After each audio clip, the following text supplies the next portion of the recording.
commencer, un mot sur l'événement d'aujourd'hui. Écoutez, le premier colloque sur la régionalisation avancée, je pense, est arrivé à point nommé parce qu'aujourd'hui, nous sommes à 4 ans par rapport à la mise en œuvre de la régionalisation. Et je pense que c'est une bonne initiative pour permettre un bilan d'étape. Un bilan d'étape, sachant qu'aujourd'hui, nous sommes aussi dans une réflexion par rapport à notre modèle de développement économique et social.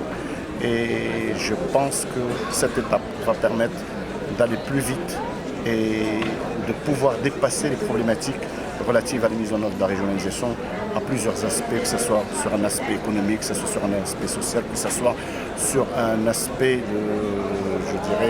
de la loi organique relative à l'organisation au niveau des régions. Vous, au niveau de la CGEM, quelles sont vos attentes par rapport à cet événement?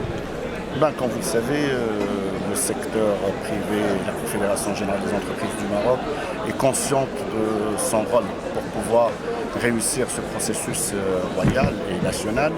Et par rapport à ce projet, je pense que nous avons beaucoup d'axes dans le cadre de ce colloque à mettre en place et à discuter dans le cadre de recommandations pour pouvoir aller vite dans l'attractivité économique et le développement économique des régions. Je pense citer quelques exemples.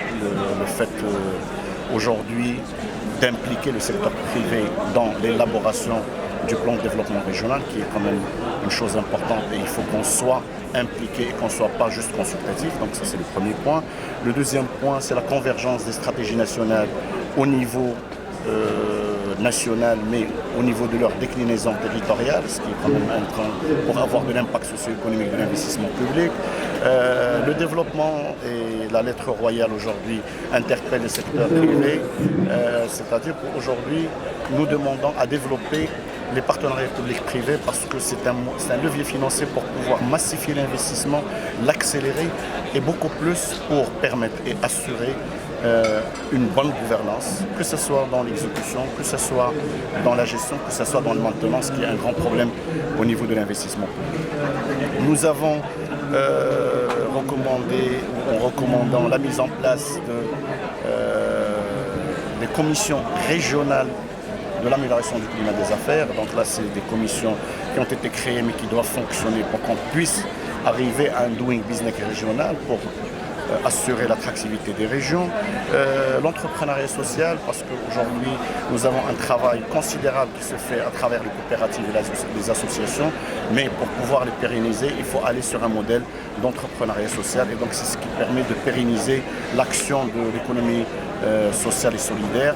Et sans parler des chantiers qui sont déjà lancés, à savoir donc, la charte de l'investissement, la réforme des CRI, le pacte sur la déconcentration et les finances locales. Si vous pouvez nous citer quelques actions concrètes de la CGEM en faveur du développement régional. Parmi les choses que la CGEM aujourd'hui est en train d'entreprendre, il y a tout un travail d'entrepreneuriat que nous faisons au niveau des régions. Nous sommes très impliqués dans tout ce qui est écosystème par rapport à la formation et nous sommes impliqués en tant qu'entreprise dans la dynamique d'investissement dans les régions parce que c'est le privé qui réalise les investissements, c'est le privé qui réalise la commande publique et donc aujourd'hui on veut avoir un impact plus important au niveau des régions par une implication du privé dans le financement de l'investissement public. Aujourd'hui, on parle beaucoup de travailler main dans la main, tous les acteurs, toutes les parties prenantes, pour mener justement à bien ce chantier. Qu'est-ce que vous en pensez? Est-ce qu'il y a quelques réticences quelque part?